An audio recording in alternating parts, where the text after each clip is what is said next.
I was actually driving over here from church, and I was thinking about this. What is extraordinary?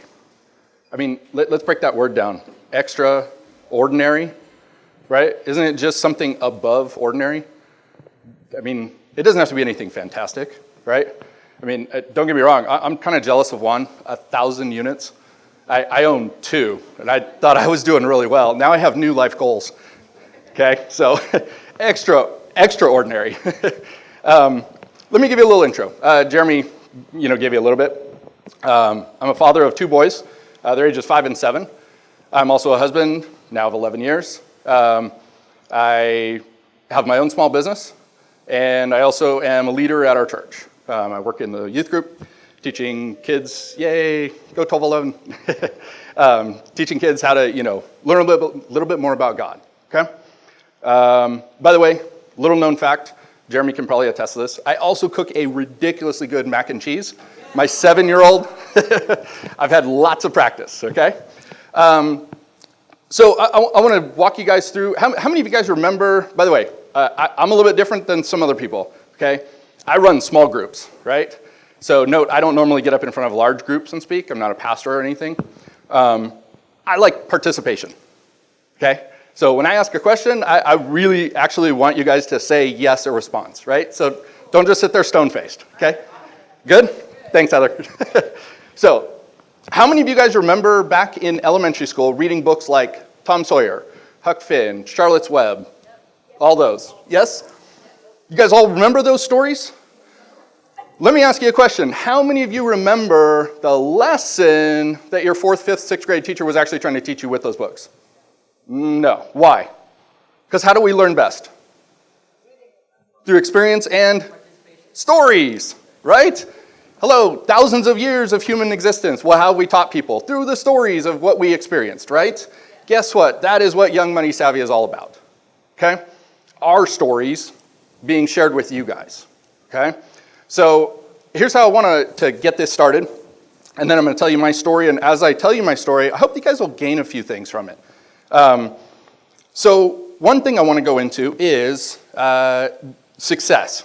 By the way, title of my message is not up there. I didn't give them any PowerPoint slides because I'm bad. I'm not tech savvy.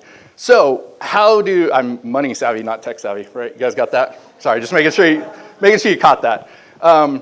Here's the deal, guys. What is the actual definition of success? And by the way, what I'm going to talk about is the myths of success. Okay? What's the Webster's Dictionary of Success? It is the accomplishment of an aim or purpose. Okay? Notice there's nothing about money. There's nothing about all that, right? However, good job, dictionary, because the next line, you guys know dictionaries typically have more than one line for a definition. The next line underneath that simply states, attainment of popularity or profit. Boy, does that sound like our current society, right? Isn't that what we define success as? Popularity? Oh, I got 140,000 Instagram followers. I'm successful, right? I made $1 million. I'm successful.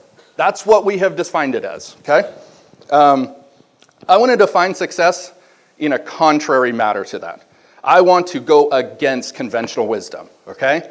I want to take wealth and possessions out of that definition. Now, let me back up just a second. Am I saying wealth and possessions are bad? No, okay? I never said that. I'm just saying I don't want that to be what defines my success, okay? I don't want that to be what defines my victories nor my failures, right? Oh, I didn't make the $1 million, I'm a failure. No, there's lots of other things you can succeed at. Jeremy mentioned it already. I made it to 11 years of marriage. Again, sorry, I know I'm going to keep using Juan as my example. He's a lot further along than I am. However, guess what, guys? 11 years is still better than average. You know how long the average marriage lasts in America? 5 years. What was it? 7 years. That is correct. I'm almost double that. So that to me is a success, okay? So here's my 7 myths of success, and I'm going to have to kind of breeze through them really quickly. I got about a minute each, okay? Number 1, Juan already mentioned it, money is the root of all evil. How many of you guys have been taught this at some point? Yes? Money is the root of all evil. We're told this in church, right? At some point, people say, greedy, wealthy people, oh, we need to take them down. Okay, I got to tell you guys, that's just blatantly wrong, okay? It is what you do with the money. It is what you do with the wealth, okay? The Bible is very specific, okay? And I'm going to use the Bible a few times.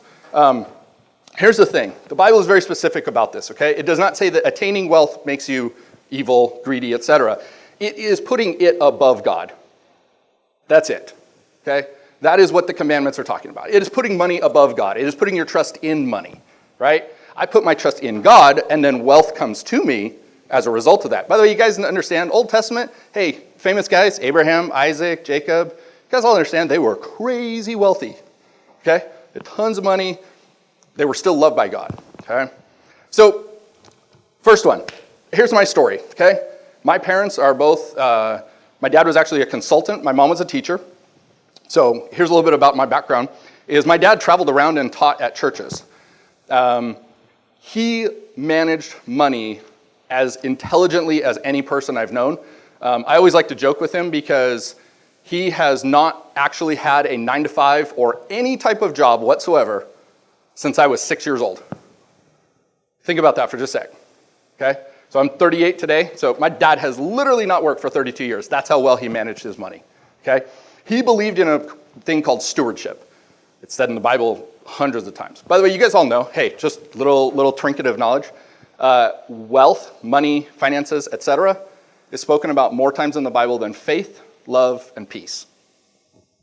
Okay? Why do you think that is? Because God knew where we would fall short, right? He knew that he needed to give us guidance on that.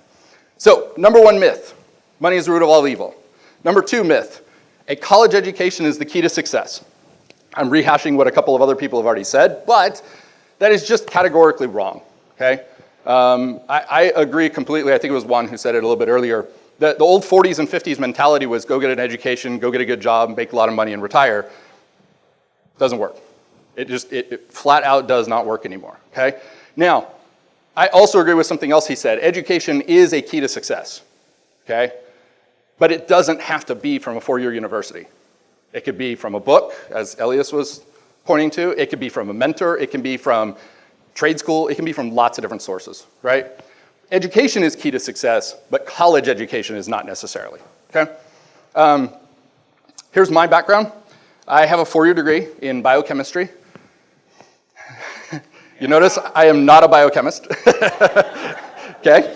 I was actually a pre-med student. I went to UC Davis, and the science department at UC Davis is one of the best in the country, okay? They're renowned for what they do. Between veterinary school and medical school, they put literally hundreds of people every year into those, okay? Here's the deal. I wanted to become a doctor until I realized what being a doctor actually meant. However, at that point, I was 3 years into a degree, and guess what? I finished. Again, you could tell I'm using it generously at this point. So what happened was, after that, I had to figure out what to do with life. Have you guys ever gotten to that point in life? Right? What do I do with the rest of this thing that God has given me, right? So, the next one. It's not, you guys are going to finish the sentence for me. It's not who you know, it's, oh, see, I switched it up on you guys. It's not what you know, it's who you know, right? Isn't that the way the world says it? Okay? I categorically, again, disagree with that. Now, do I think knowing people is a good idea? Absolutely. Having a mentor, as has been discussed by several people, great. However, I do not think that that is the only key to success, okay? So here's what happened after I graduated college. I then had to figure out what I was going to do. I became a teacher, because my mom was a teacher, right? Seemed like a good choice, until I got laid off, because remember those budget cuts back in the early 2000s? Yeah, we just laid off all the teachers and said, oh, go find something else to do. So now I've got a degree and no job and college debt and figuring out what to do with life, right? So we reached out to a friend of mine who owned an appraisal school, real estate appraisal. For those of you who don't know what that is, it's when you buy a house, you have to get an appraiser to come out and tell you how much the house is worth so that then the bank will loan you money, right? That's a good thing. However, here's the thing. I didn't realize that becoming an appraiser meant that I was going to have to go to school for a little while, not make money, and then intern under another guy for like another year. So I had roughly a year and a half where I really wasn't making a whole lot of money, okay? I was not, in my mind, becoming successful, right? However, I knew that there was the bigger picture, okay? So back to my point, number 3, it's what you know, not who you know. I'm reversing it, okay? Because guess how many people I knew when I became a real estate appraiser? Sippo. I didn't know a single guy who worked at a bank. I didn't know a single mortgage loan officer. I didn't know a single broker. I knew a couple of real estate agents because they were friends, and that's about it, right? So what did I do? You ready for this, guys? I went to 250 lenders' offices in 4 months. I'm talking walking in the front door and going, hi, I'm Jeff. I do appraisals. You need me. Guess how much work I got? Not much, right? Rule number one, guys, I think a couple people have touched on it. You will fail, okay? Anybody who thinks that you're going to become successful without failure, you don't understand success, okay? So you will fail. I failed, but I got that one. There was that one guy who called me, and now 12 years later, I'm still doing the same profession, okay? So I went to 250 and got one. So odds weren't great, but I still made it. By the way, one exception to the rule about the who you know and what you know thing. I think knowing God probably is a good idea. He's the guy who authored, created us, right? He created who we're going to go talk to. He can put your ideas into other people's heads, right? Literally, I've had people, I kid you not, over the last 12 years, call me out of nowhere. They picked up my business card at an open house and said, hey, I need an appraisal on this, crazy big building I've got. And I was like, how'd you get my, I always ask people, like, how'd you get my information? Oh, I picked it up at an open house. I just thought it looked, I don't know. That's literally, like the conversation trails off. I don't know. Okay, cool. So, okay.